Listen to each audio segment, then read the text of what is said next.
Charlotte's Web. Chapter 4. Loneliness. The next day was rainy and dark. Rain fell on the roof of the BAM and dripped steadily from the eaves. Rain fell in the barnyard and ran in crooked courses down into the lane where thistles and pigweed grew. Rain spattered against Mrs. Zuckerman's kitchen windows and came gushing out of the downspouts. Rain fell on the backs of the sheep as they grazed in the meadow. When the sheep tired of standing in the rain, they walked slowly up the lane and into the fold. Rain upset Wilbur's plans. Wilbur had planned to go out, this day, and dig a new hole in his yard. He had other plans, too. His plans for the day went something like this. Breakfast at 6:30. Skim milk, crusts, middlings, bits of donuts, wheat cakes with drops of maple syrup sticking to them, potato skins, leftover custard pudding with raisins, and bits of shredded wheat. Breakfast would be finished at 7. From 7 to 8, Wilbur planned to have a talk with Templeton, the rat that lived under his trough. Talking with Templeton was not the most interesting occupation in the world, but it was better than nothing. From 8 to 9, Wilbur planned to take a nap outdoors in the sun. From 9 to 11 he planned to dig a hole, or trench, and possibly find something good to eat buried in the dirt. From 11 to 12 he planned to stand still and watch flies on the boards, watch bees in the clover, and watch swallows in the air. 12 o'clock lunchtime. Middlings, warm water, apple parings, meat gravy, carrot scrapings, meat scraps, stale hominy, and the wrapper off a package of cheese. Lunch would be over at 1. From 1 to 2, Wilbur planned to sleep. From 2 to 3, he planned to scratch itchy places by rubbing against the fence. From 3 to 4, he planned to stand perfectly still and think of what it was like to be alive, and to wait for Fern. At 4 would come supper.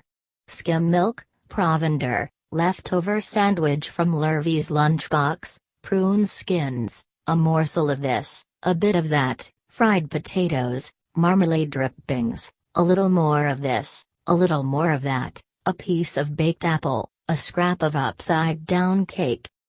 Wilbur had gone to sleep thinking about these plans. He awoke at 6 and saw the rain, and it seemed as though he couldn't bear it. "I get everything all beautifully planned out and it has to go and rain," he said. For a while he stood gloomily indoors. Then he walked to the door and looked out. Drops of rain struck his face. His yard was cold and wet. His trough had an inch of rainwater in it. Templeton was nowhere to be seen. "Are you out there, Templeton?" called Wilbur. There was no answer. Suddenly Wilbur felt lonely and friendless. "One day just like another," he groaned. "I'm very young, I have no real friend here in the barn, it's going to rain all morning and all afternoon, and Fern won't come in such bad weather. Oh, honestly." And Wilbur was crying again, for the second time in 2 days. At 6:30 Wilbur heard the banging of a pail. Lurvy was standing outside in the rain, stirring up breakfast. "Come on, pig," said Lurvy. Wilbur did not budge. Lurvy dumped the slops, scraped the pail, and walked away. He noticed that something was wrong with the pig. Wilbur didn't want food, he wanted love. He wanted a friend, someone who would play with him. He mentioned this to the goose, who was sitting quietly in a corner of the sheepfold. "Will you come over and play with me?" he asked. "Sorry, Sonny, sorry," said the goose. "I'm sitting on my eggs. 8 of them. Got to keep them toasty warm.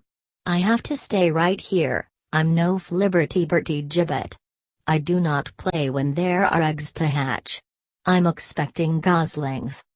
"Well, I didn't think you were expecting woodpeckers," said Wilbur, bitterly. Wilbur next tried one of the lambs. "Will you please play with me?" he asked. "Certainly not," said the lamb. "In the first place, I cannot get into your pen, as I am not old enough to jump over the fence. In the second place, I am not interested in pigs. Pigs mean less than nothing to me." "What do you mean, less than nothing?" replied Wilbur. "I don't think there is any such thing as less than nothing. Nothing is absolutely the limit of nothingness. It's the lowest you can go. It's the end of the line. How can something be less than nothing? If there were something that was less than nothing, then nothing would not be nothing, it would be something even though it's just a very little bit of something. But if nothing is nothing, then nothing has nothing that is less than it is." "Oh, be quiet," said the lamb. "Go play by yourself. I don't play with pigs." Sadly, Wilbur lay down and listened to the rain. Soon he saw the rat climbing down a slanting board that he used as a stairway. "Will you play with me, Templeton?" asked Wilbur. "Play?" said Templeton, twirling his whiskers. "Play? I hardly know the meaning of the word." "Well," said Wilbur, "it means to have fun, to frolic, to run and skip and make merry." "I never do those things if I can avoid them," replied the rat, sourly. "I prefer to spend my time eating, gnawing, spying, and hiding. I am a glutton but not a merry maker. Right now I am on my way to your trough to eat your breakfast, since you haven't got sense enough to eat it yourself." And Templeton, the rat, crept stealthily along the wall and disappeared into a private tunnel that he had dug between the door and the trough in Wilbur's yard. Templeton was a crafty rat, and he had things pretty much his own way. The tunnel was an example of his skill and cunning. The tunnel enabled him to get from the barn to his hiding place under the pig trough without coming out into the open. He had tunnels and runways all over Mr. Zuckerman's farm and could get from one place to another without being seen. Usually he slept during the daytime and was abroad only after dark. Wilbur watched him disappear into his tunnel. In a moment he saw the rat's sharp nose poke out from underneath the wooden trough. Cautiously Templeton pulled himself up over the edge of the trough. This was almost more than Wilbur could stand, on this dreary, rainy day, to see his breakfast being eaten by somebody else. He knew Templeton was getting soaked, out there in the pouring rain, but even that didn't comfort him.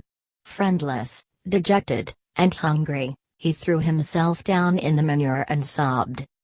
Late that afternoon, Lurvy went to Mr. Zuckerman. "I think there's something wrong with that pig of yours. He hasn't touched his food. Give him 2 spoonfuls of sulfur and a little molasses," said Mr. Zuckerman. Wilbur couldn't believe what was happening to him when Lurvy caught him and forced the medicine down his throat. This was certainly the worst day of his life. He didn't know whether he could endure the awful loneliness and more. Darkness settled over everything. Soon there were only shadows and the noises of the sheep chewing their cuds, and occasionally the rattle of a cow chain up overhead. You can imagine Wilbur's surprise when, out of the darkness, came a small voice he had never heard before. It sounded rather thin, but pleasant. "Do you want a friend, Wilbur?" it said. "I'll be a friend to you. I've watched you all day and I like you." "But I can't see you," said Wilbur, jumping to his feet. "Where are you? And who are you?" "I'm right up here," said the voice. "Go to sleep. You'll see me in the morning."